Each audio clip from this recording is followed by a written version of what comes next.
Om Sahanavatu Sahanau Bhunatu Sahaviryam Karavavahai Tejasvinavadhitamastu ma vidvishavahai. Om Shanti Shanti Shanti.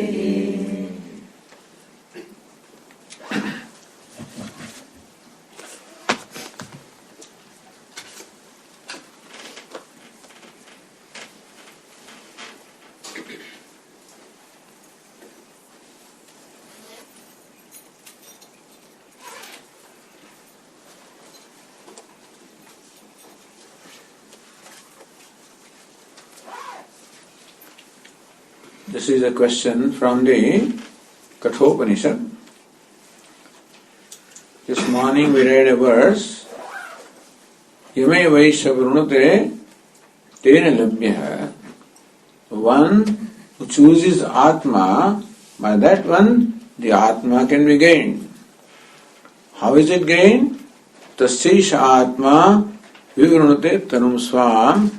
Before that aspirant, the Atma, the Self, reveals its true nature. So this is a question, Vrunute means one chooses. Choosing Atma for Atma to reveal. Meaning that I choose the Atma, so ultimately Atma reveals its true nature to me. Verse says, Choiceless Choice. Is it like we make a choice for moksha and let it go and it reveals itself?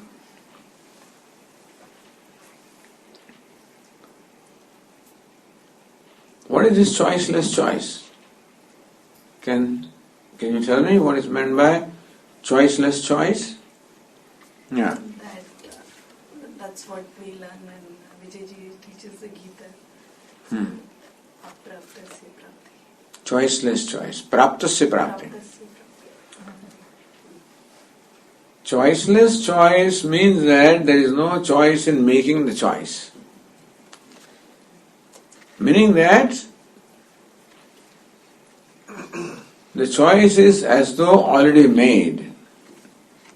Except that we have to recognize that that's the choice that is involved behind all the choices. Meaning that in every situation we make a choice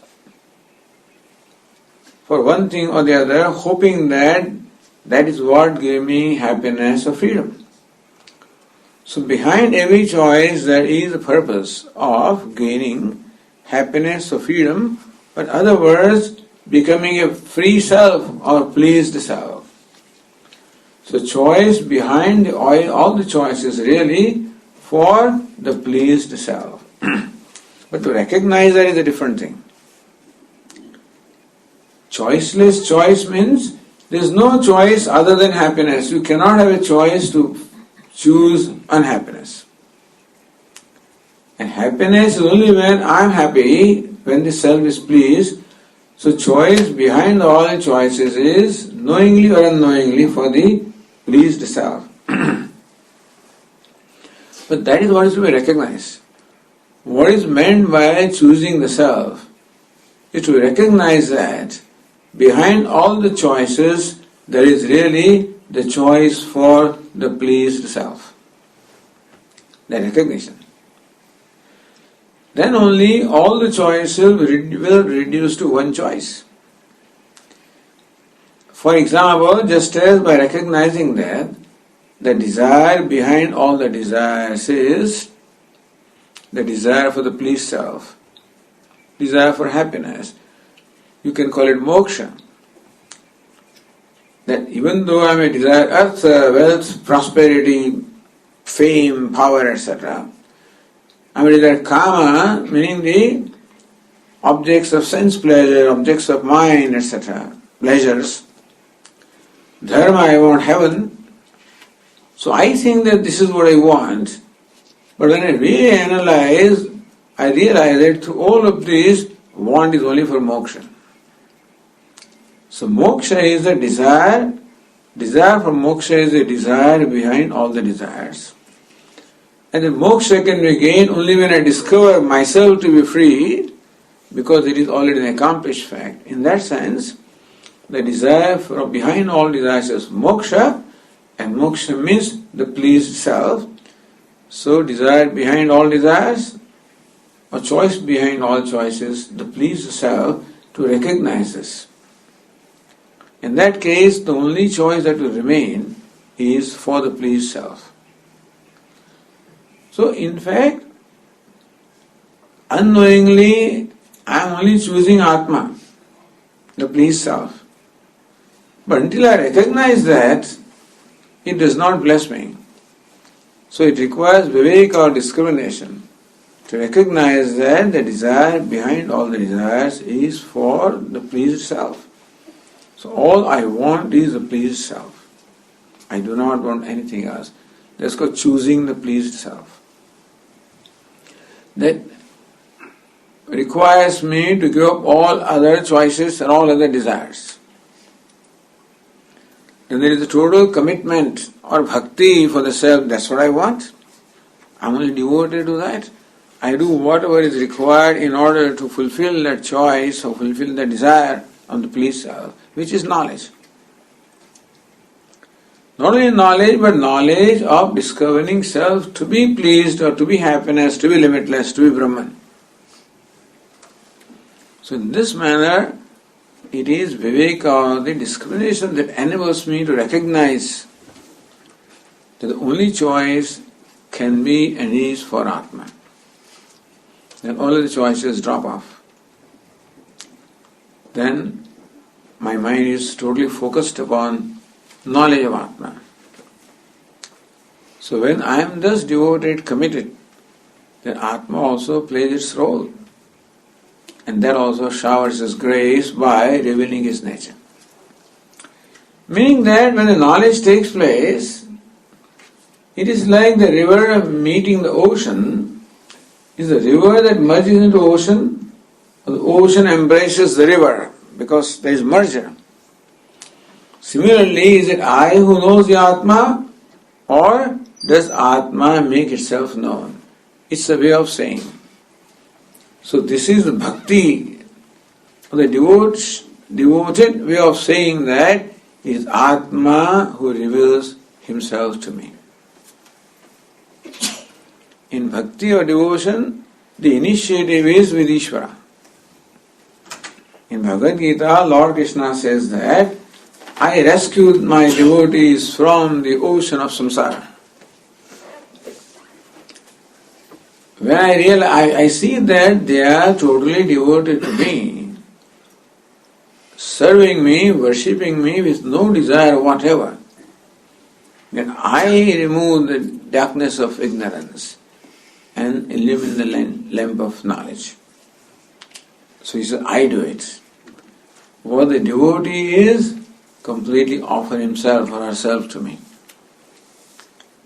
And so, this is, in our Swamiji's words, a graceful way of saying things. That is all grace of Ishvara. So that is what is meant by saying that Atma reveals his true nature to me. Meaning that when I am devoted to the knowledge, then Atma also becomes favorable to me, pleased with me. And that is how you can say knowledge takes place by His grace. There is a verse that will come later on in Kathopanishad itself, that when you know the self as Asti, then his true nature becomes pleased with me. So we'll see that. But it's interesting that even in the book of knowledge, there is this statement that it is Atma that reveals its true nature to the aspirant. And that means Atma or Ishvara, that is bhakti. Ishvara blesses bhakta.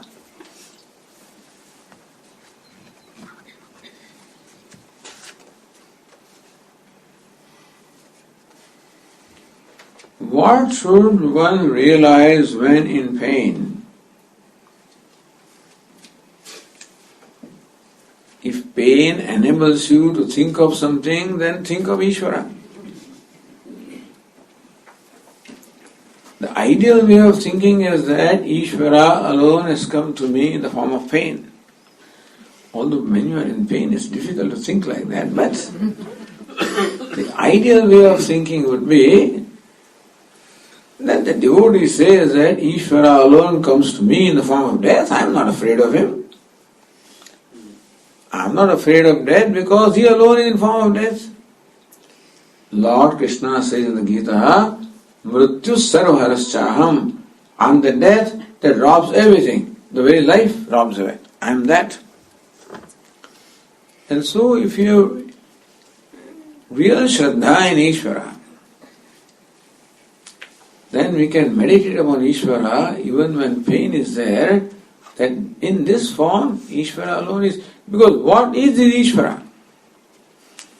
So ideally even pain also is Ishvara, but it's easier said than done. When there is pain, then it's very difficult to think of anything other than pain. But if you can think,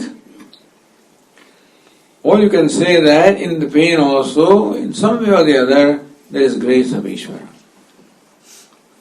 What sort of grace is it, I mean, how can you call it grace of Ishvara when he gives me pain?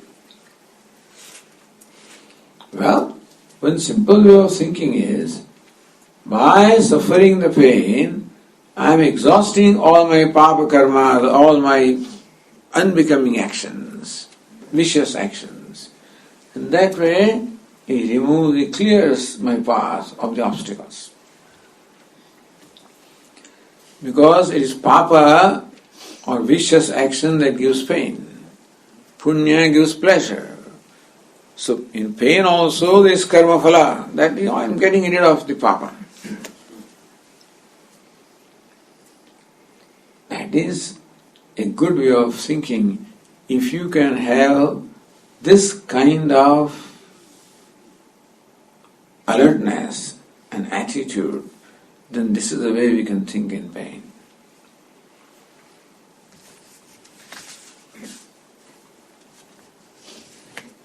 Most right, I am not the pain. I am the eliminator of pain. If that's what you can think, I am experiencing pain. And though I am experiencer of pain, experience is different from what is experienced. And therefore, I am not the pain. I am the knower of the pain, eliminator of the pain, different from pain. That's the Vedantic way of thinking. First was Bhakta's way of thinking, that Ishvara is in the form of pain. Or Ishvara is only giving me pain as a result of my karma. In that also there was something good for me, that in that way Ishvara removes obstacles from my path. That's why Bhakta or devotee thinks. I'm not the pain. Pain is state of mind. I'm the eliminator. But then, if you have been practicing like that, that may be possible to say. Does that answer the question?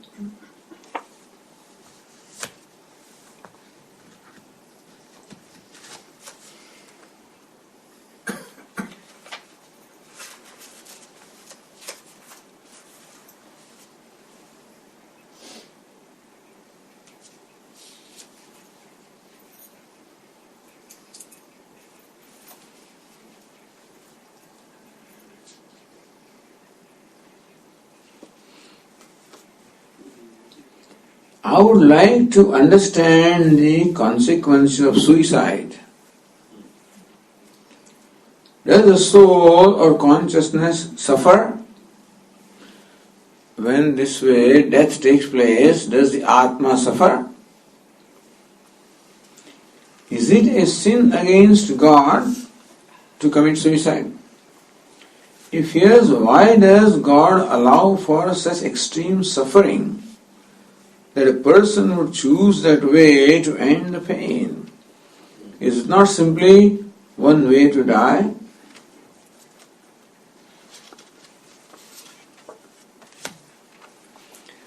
That is taking Ishvara to task. You are forcing me to commit suicide. You are creating for me the conditions that there is no choice other than suicide, therefore I am doing it.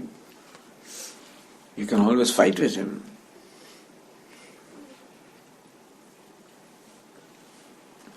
But then,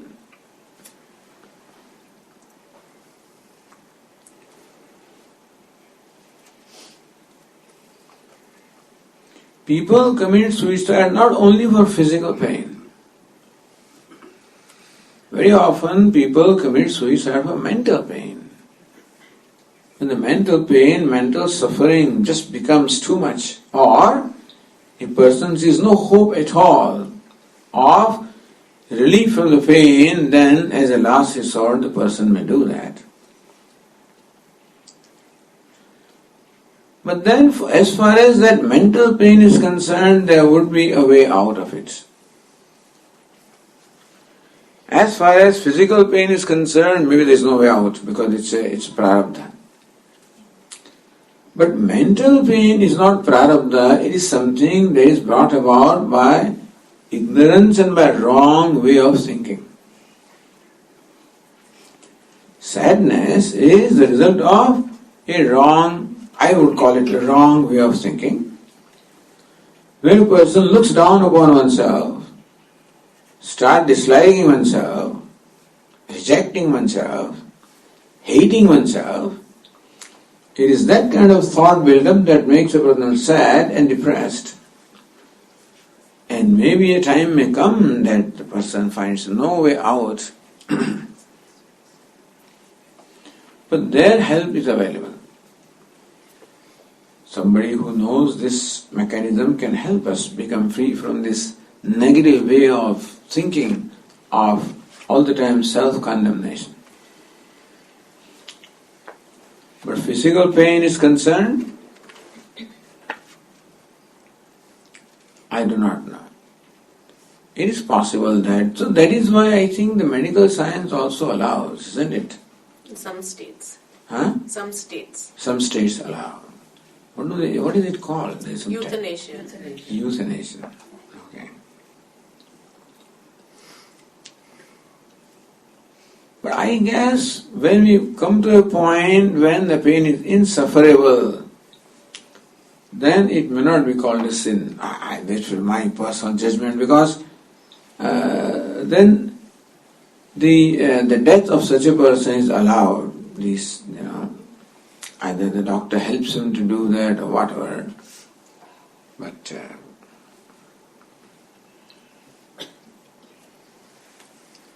is it sin against God? If there is no choice at all, the person is insufferable, then I guess it may not be called a sin. I don't know. Why does God allow for such extreme suffering that a person would choose? I say, if suffering is physical suffering, then it is prarabdha karma. Suffering, mental suffering, then my own contribution also is there.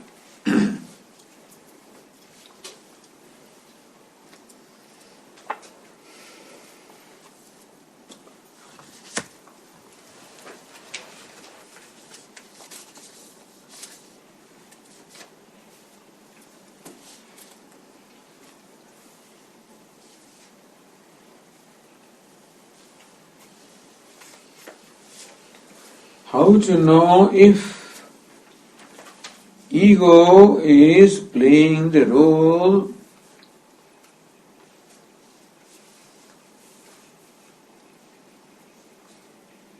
in one's happiness?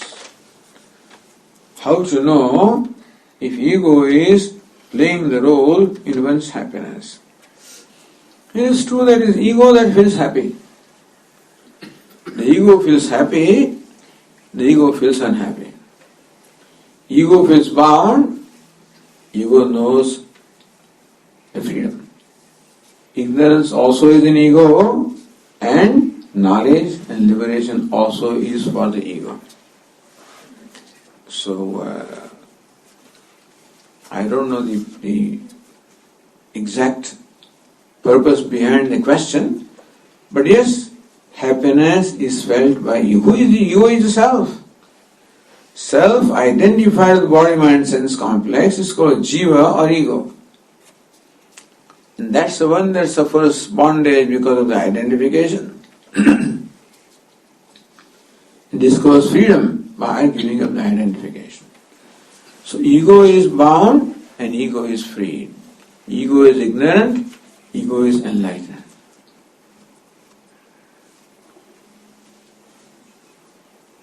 Any more questions on this?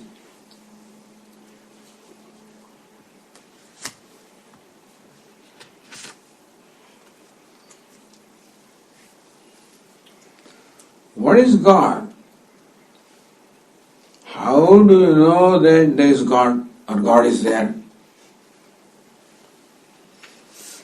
Whether God is there or not is a question that can never be settled logically as long as God is thought to be separate from oneself. If God is, and generally when we think of God, we always think of God as someone separate from me, as out there, someplace in heaven, somewhere. That God cannot be proven or disproven either. But Vedanta teaches that ultimately God is my own self. So what is the proof of God being there? My question is, am I there or not? So Swamiji, prove to me that there is God. Are you there? Do you need to prove that you are? Meaning that, as Vedanta teaches ultimately, if God is my own self, as Ramana Maharshi would say, Veshahanatah Svatmadarshanam Ishadarshanam Svatmarupatah. Veshahanatah, when the identification of the Vesha, the body-mind complex is given up, then the true nature of self is known. Self is always known, but known with the costume. So when separated from the costume, the true nature of self is known, and that is the knowledge of Ishvara also. So according to Vedanta, true knowledge of God is the true knowledge of the self, knowing God as my own self. Therefore, there is no need to prove the existence of God, because my existence is self-proven. I don't need the proof that I am. There's one thing that does not require proof is I am. Isn't it? Because it is self-revealing. And therefore, God doesn't need to be proven. As Vedanta teaches. But everybody else teaches, if God is separate from the self and located someplace, then it's a matter of faith or Shraddha, and there is no way to prove other than I am telling you, and therefore you have to accept it other than that. And that is true. The scriptures are then the proof as far as existence of God is concerned. But then we have to depend upon the revelations of scriptures when it comes to God being separate from the self.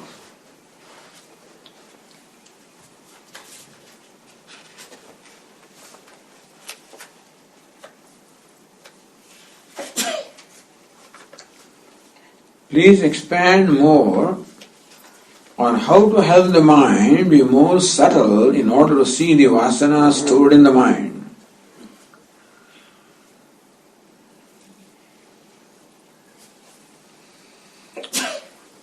How to see the vasanas stored in the mind.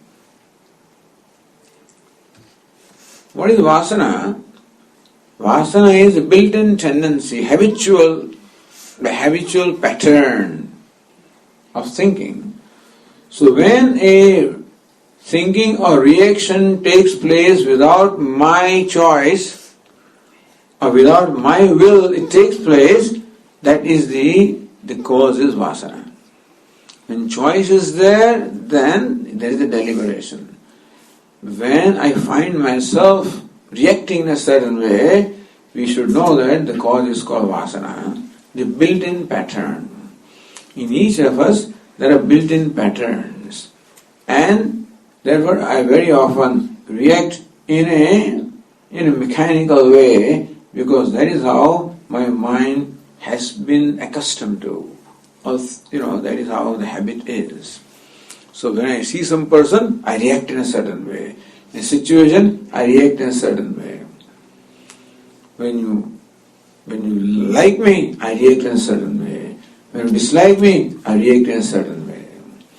When things happen, when response happens, not a deliberate response, but a happening, an impulsive response, these impulses are the result of vasanas or built-in pattern.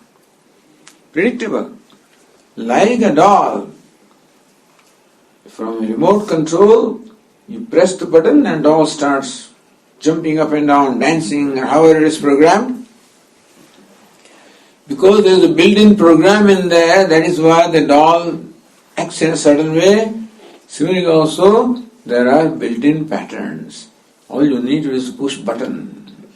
I will react in a certain way. So Swami used to say that, in a given organization in the office, there was a boss. I was an angry man. So when a new employee would come, then the old fellows would indoctrinate him, teach him. Look, don't talk about this thing before the boss. Otherwise he'll get angry. You want to see? Then they go take him there. And they talk about that and see how the boss gets angry, you see. And so that is button pushed. Already the pattern is there. When this topic comes, he reacts in a certain way. When it's treated in one way, he reacts in a certain way. So these reactions are the result of built-in patterns or called vasanas. So whenever we find that we respond in a manner which is mechanical or impulsive and not a deliberate, then we know that it is caused by some pattern or something stored inside. So after the reaction is over, we can look at it, understand what made me react in a certain way. And that way we will know what is unconsciously hidden, and thus we'll know these patterns. That I find myself reacting in a certain manner when given thing happens, in a different manner when other things happen. Thus I can become familiar with my own way of reactions. And that is how I can deal with them, meaning that I can substitute them by the opposite. And that's how we can neutralize those. But the way to know what vasanas or patterns are stored in mind is only to examine that event after the thing has happened. While I react, I am not around. The reaction happens. When the reaction has happened, then I can view that event and understand what made me act in a certain way. That's how I'll know what was the vasana or the pattern within myself.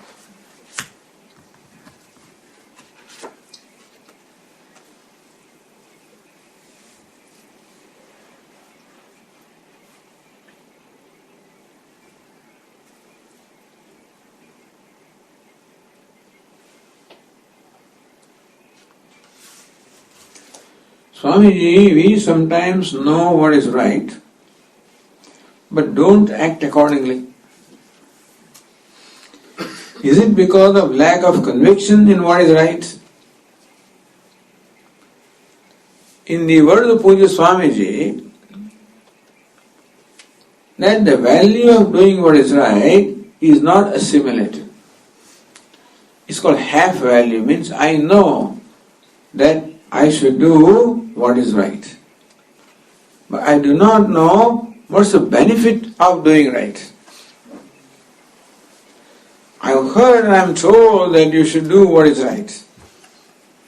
But I do not know what it means to me in terms of the rewards I get by what is right. On the other hand, by doing what is not right, the reward is very clear. Nobody will not do what is right unless there is something to gain. It may involve something dear to me. It may be money. It may be my prestige, my image, or many things that are dear to me. When this right clashes with them, then very often the right loses the battle.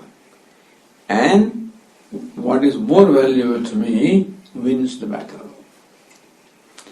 So I can do what is right only when the right becomes more valuable than other things. As long as these worldly things are valuable to me, I am not recognized as hollowness, until then they remain very valuable to me. My ego is very valuable to me. My prestige very valuable to me. My image very valuable to me. And unless I realize that all these are hollow, I consider them valuable, they give me nothing. On the other hand, the right is much more valuable because it gives me self-worth. It takes me closer to myself. When I realize that right is more valuable than any of those material things, then I will choose right instead of something else.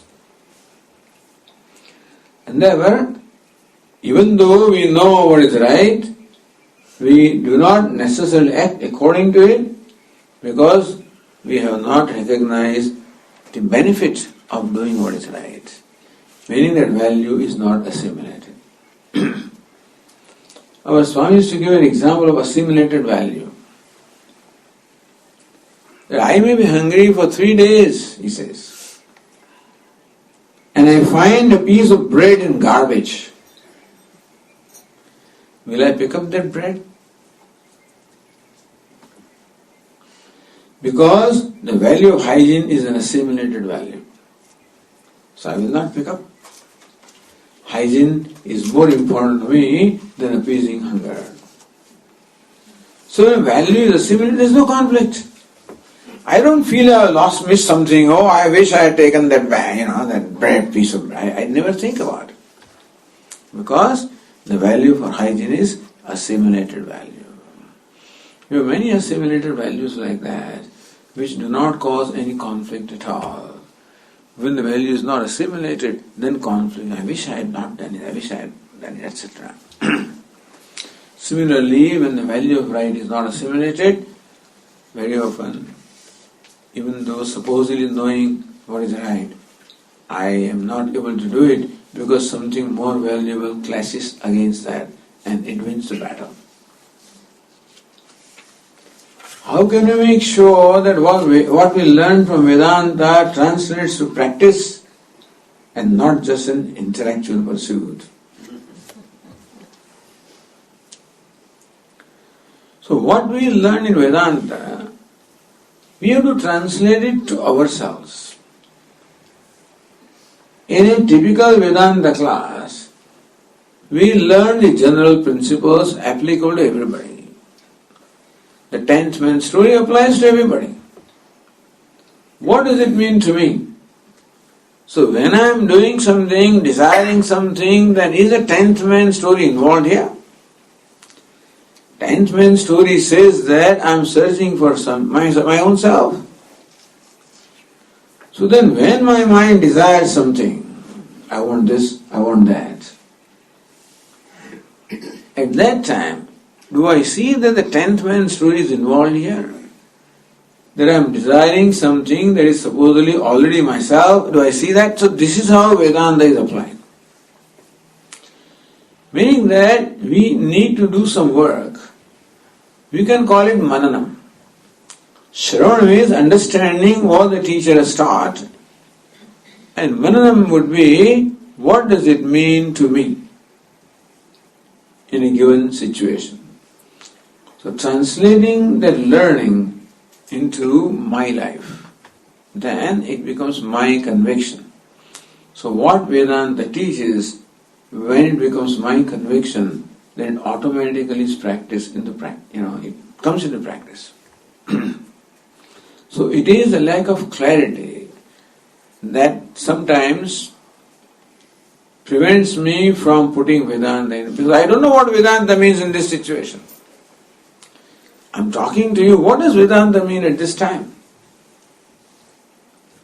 If I know that, Vedanta says be a contributor, so I'm talking to you, am I a contributor or not? It says do things without your self-centered desires, am I doing that? So this is how I try to understand what Vedanta means to a given situation. Praptasya prapti, attain what is already attained. Then the desire in my mind is what kind of desire is it? A desire for what is unattained or desire for attainment. This is where when we are listening to Vedanta, our understanding is good. At the same time, we should translate that understanding to what does it mean to me. More clear we are, easier it will be to put that learning into practice. I know 24 times 5 is 120. But when somebody gives me 24 bills of $5 each, you follow? Then I should remember this means this multiplication table, 24 times 5. Otherwise I start counting 5, 10, 15, 20, etc. That means that I don't understand that this is the case where multiplication table is to apply. Simple example.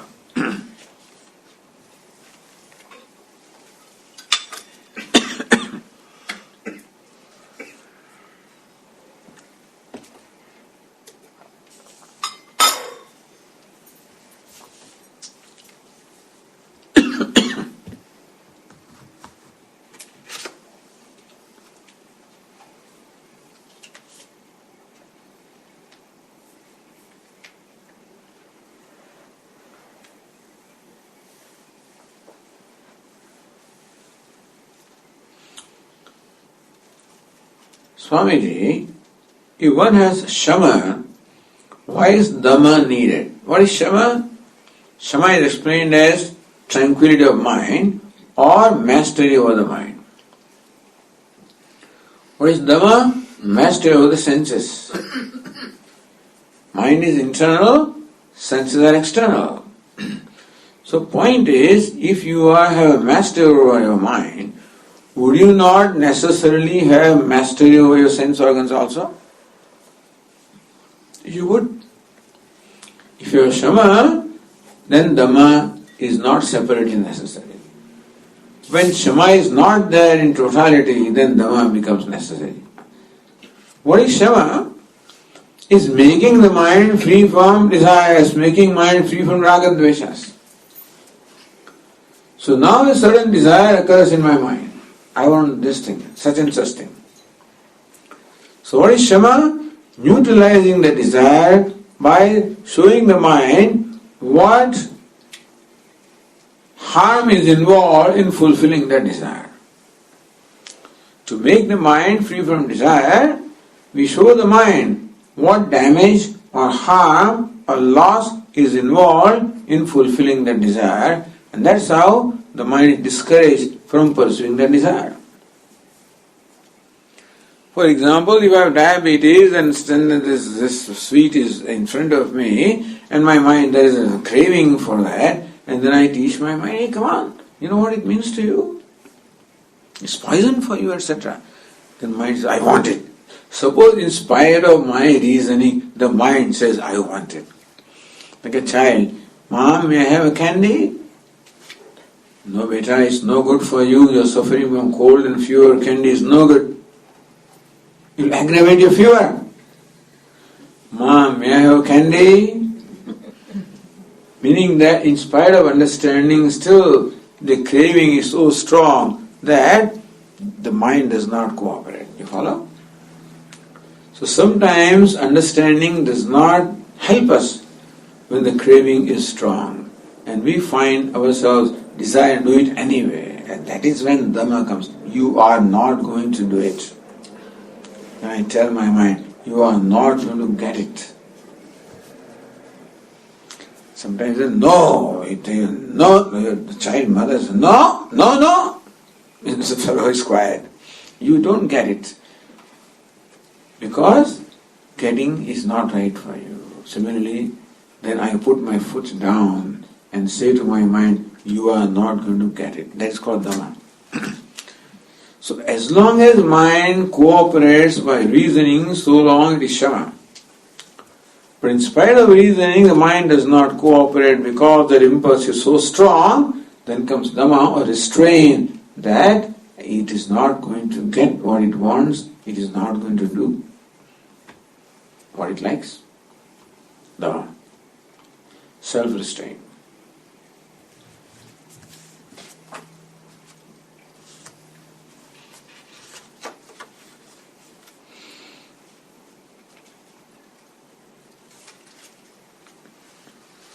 So without Shama also Dhamma is possible, meaning that your mind necessarily may not be tranquil. But Dhamma means self-restraint is the result of will. If you have a value, then, for example, you want to fast, let us say. The mind reminds you every half an hour, food, because I am accustomed to eating 10 times a day, and then this, today I want to fast. So mind is not going to cooperate. But then I can self-restrain. Today is a day of fast. You are not going to get any food. After 1 hour I say, may I have that thing? No. After 1 hour, may I have the other thing? No.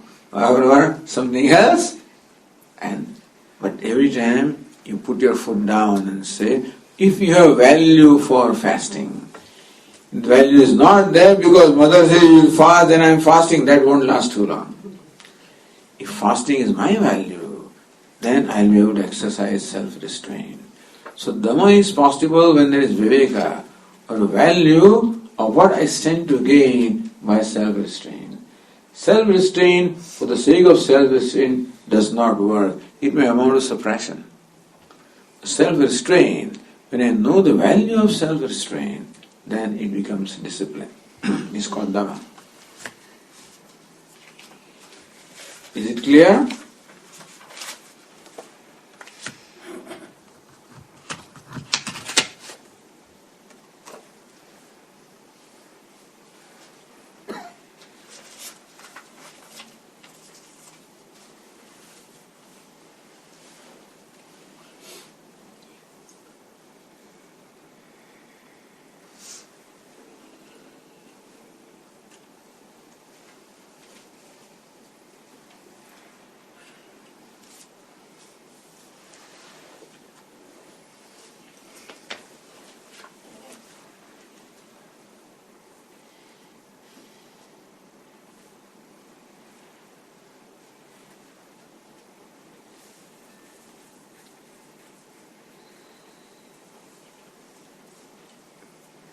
Thank you for an inspiring case to be a contributor of Satchit and Ananda.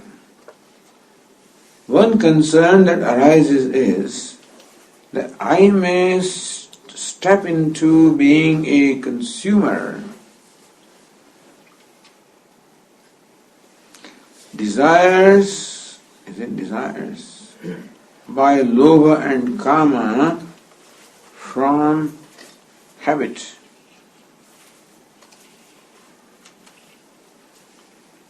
Or desire by, okay. Kindly give suggestions how not to slip back. So it is true that this kama, krodha, lobha, that craving, anger, greed, they are the obstacles to my being a contributor. So I want to give, but my greed says don't give. I want to forgive, my anger says don't forgive. I want to restrain, my kama, craving says no, don't restrain. So it's true that this kama, krodha, lobha. Kama means craving. Krodha means anger. Lobha means greed. These are definitely the inner obstacles within me, and they try to control me. When I am controlled by them, I cannot be a contributor. I will be a consumer. Again, we must have a value of being a contributor. To be a contributor is a value, and a value can be put into effect only when I know the value of value. Meaning that I know the value of being a contributor. If that's more important, then I can control those greed, etc. If being contributor is very valuable to me. So yes, every time the mind comes up with these impulses and tries to distract you from being a contributor, then ask the mind, what do you mean to gain? By submitting in this manner and becoming a consumer, what do you get? What's the damage involved? What's the loss involved? And what we are giving up by not being a contributor? So, discovering the value of being a contributor. How it is for my own happiness. How being a contributor alone is the means of happiness. A consumer is necessarily a means of being unhappy. Now this I should examine from my experience and it should become clear to me. If that becomes clear to me, then there is an incentive of being a contributor. More valuable it is, easier it will be to overcome the inner impulses.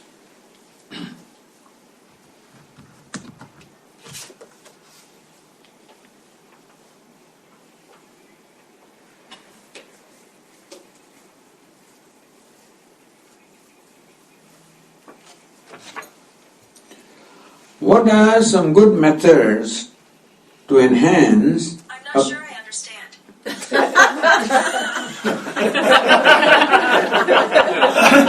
I watched. Watch also talks? Yes.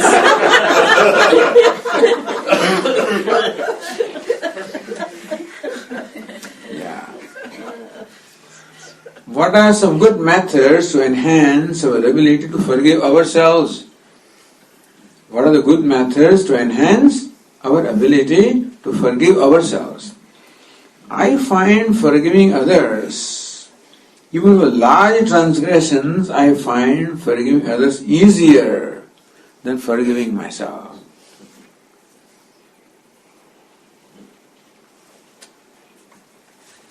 Well, how are you able to forgive others, other person?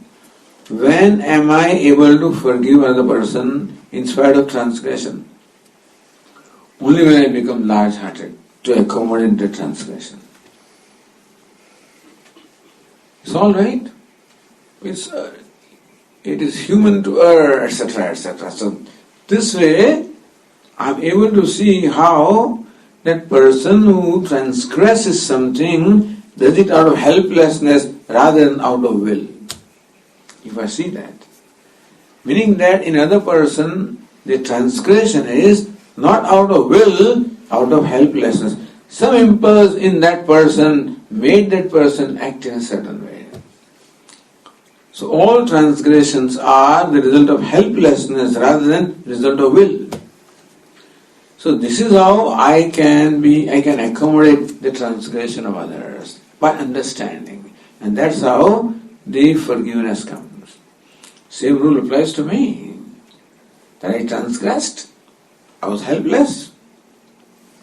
I did not do it. It is true. In South India, on the day of the changing of the thread, next day, the Kamo Kashi, they repeat a mantra number of times. That Kama, the desire did it, I did not do it. That's the mantra.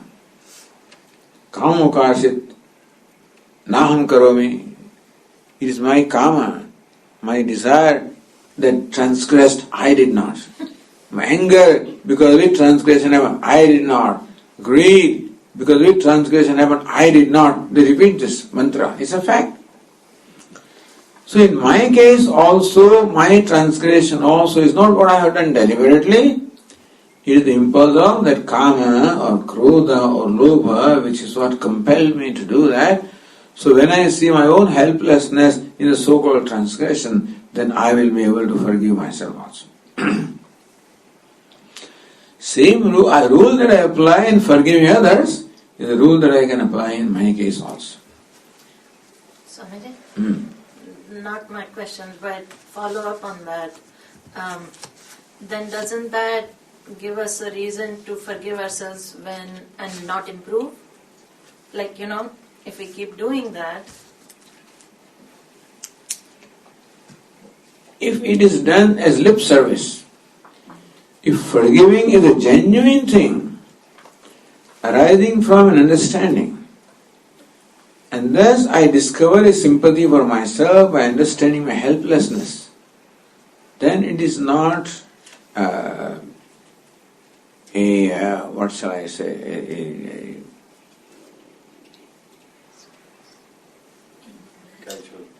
huh? Meaningless. It is not an excuse that I am giving for myself. It comes from an understanding. If I do lip service, I forgive you, then that is not real forgiveness.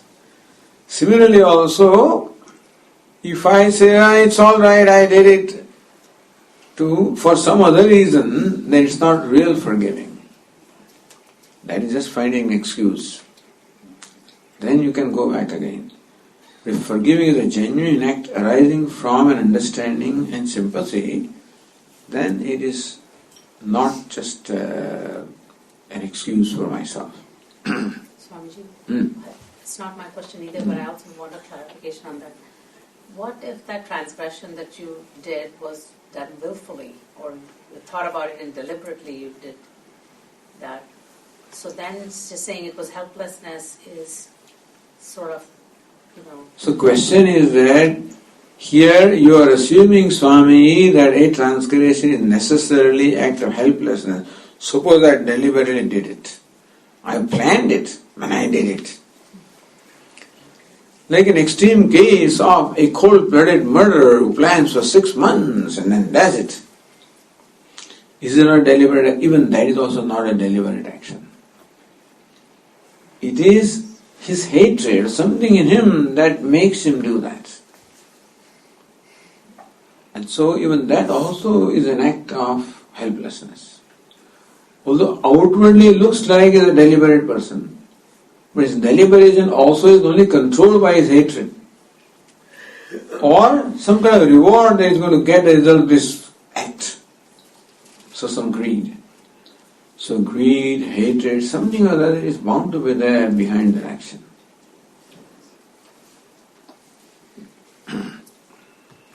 Meaning that transgression cannot be a deliberate action. I am not exercising my free will. My free will at that time is influenced by something. Yes? Swamiji, if somebody is deliberately transgressing on purpose for a long time, by forgiving that person, aren't we encouraging him or her indirectly by being an instrument, by forgiving and not letting him or her know that this was not correct? Question is that if you forgive a person who habitually transgresses, then are we not giving him the free rein to continue to transgress? Understand, forgiving is not the description of an action. Forgiving is an attitude in my mind which is the result of my genuine sympathy which arises from an understanding. Now, therefore I forgive that person. As I said, forgiving is an attitude in my mind. That does not prevent me from restraining that person physically.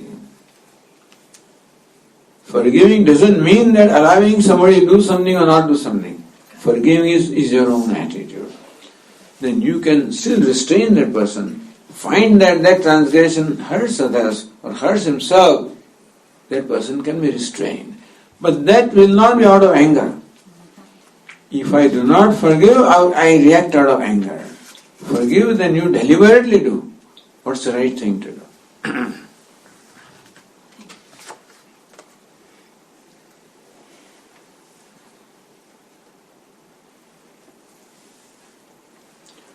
Yama is known as Dharma Raja. You know this? Yama Raja means the Lord of Death. Also Dharma Raja means the Lord of Dharma, righteousness.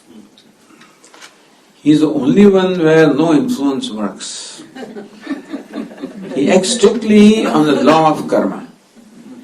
Meaning that when he takes away the life of a creature or any living being, he has no agenda of his own, it is simply following the law of karma that the prarabdha or destiny of this creature is over, and therefore his days are over, and so the life is taken.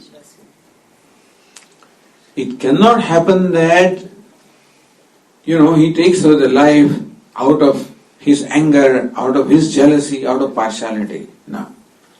So that's called dharma, which is impartial. And since Yamaraja is impartial, it's called Dharma Raja. He always acts impartially. That's what is meant. Now we may have our own opinion that somebody died, Swamiji is not right, he's young, wise. So that may be our question. Because we do not know everything about the law of karma. Law of karma is the law of cause and effect. So what causes were involved in this effect to be created, we do not know. And therefore, we may not necessarily agree with his judgment. But that may be lack of our own knowledge rather than or wrong judgment on the part of dharma. Because the infinite wisdom is functioning behind that. Behind every phenomenon that nature does, infinite wisdom is involved. And therefore, we cannot, even if we question it, you will not have the valid reason to question it. Why should an earthquake come? It's a natural phenomenon. Why should a hurricane come? Natural phenomenon. All these people are destroyed. When this tornado came and it destroyed so many things and fires came. In that also, if human being contribution is there, then we have to think. By the way. That's what I was surprised to learn, that in these California fires, there is a lot of mismanagement involved. That mismanagement is also a contributor to the spread of fire. Now, that we may consider as a human contribution. Somebody did not do his duty. Somebody did not have the right kind of understanding that is required to perform the duty. Then, otherwise, fire is a natural phenomenon. When friction takes place, it will happen. I don't say it should happen. That's not the point. Maybe it should happen, I don't know. Because then things grow again. So that's a way of cleaning up the mess, cleaning up all the old stuff. And so new things will come. I don't know.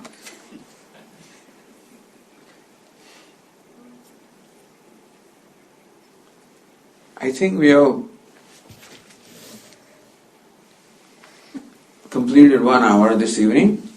A few questions remain which we'll leave for tomorrow. Okay? And we'll conclude with one short bhajan.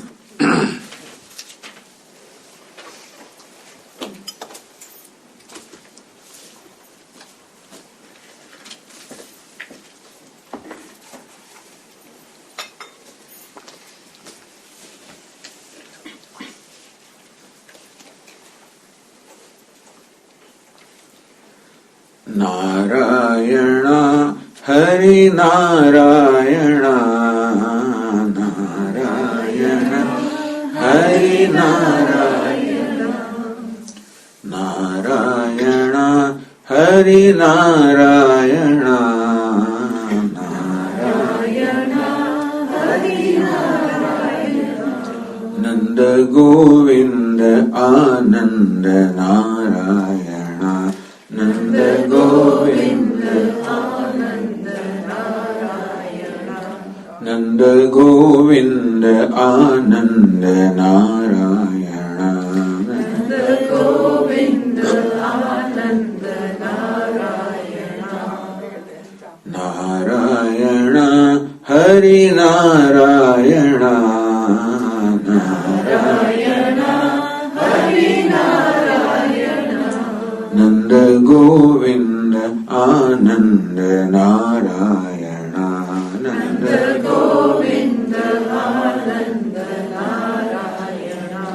Nanda Govinda Ananda Narayana Nanda Govinda Ananda Narayana Nanda Govinda Ananda Narayana Nanda Govinda Ananda Narayana Nanda Govinda Ananda Narayana Nanda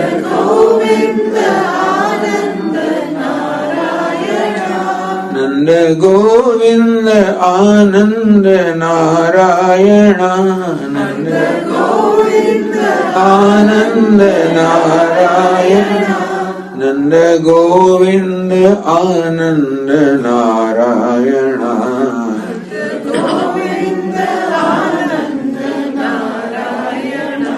Nanda Govinda Ananda Narayana Nanda Govinda Ananda Narayana Nanda Govinda Ananda Narayana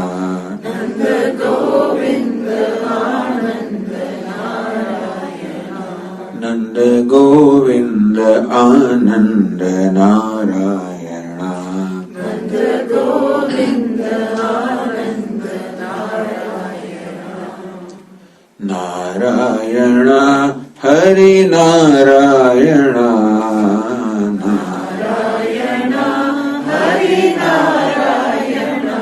Nanda Govinda Ananda Narayana Nanda Govinda Ananda Narayana Nanda Govinda Ananda Narayana Nanda Govinda Ananda Narayana Nanda Govinda Ananda Narayana Nanda Govinda Ananda Narayana Nanda Govinda Ananda Narayana Nanda Govinda Ananda Narayana Nanda Govinda Ananda Narayana Nanda Govinda Ananda Narayana Nanda Govinda Ananda Narayana Nanda Govinda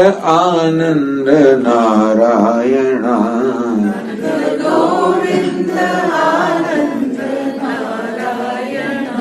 Nanda Govinda Ananda Narayana Nanda Govinda Ananda Narayana Narayana Hari Narayana Narayana Hari Narayana Narayana Hari Narayana Narayana Hari Narayana Nanda Govinda Ananda Narayana Nanda Govinda Ananda Narayana Nanda Govinda Ananda Narayana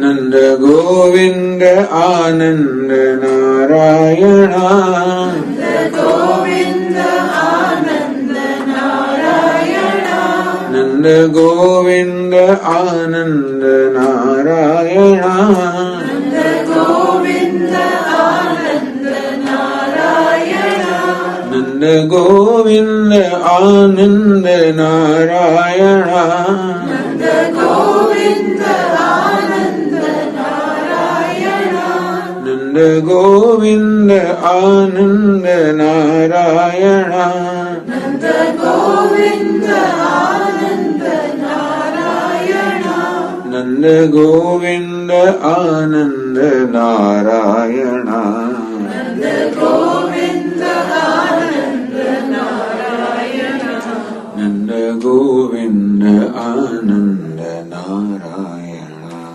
Nanda Govinda Ananda Narayana Nanda Govinda Ananda Narayana Nanda Govinda Ananda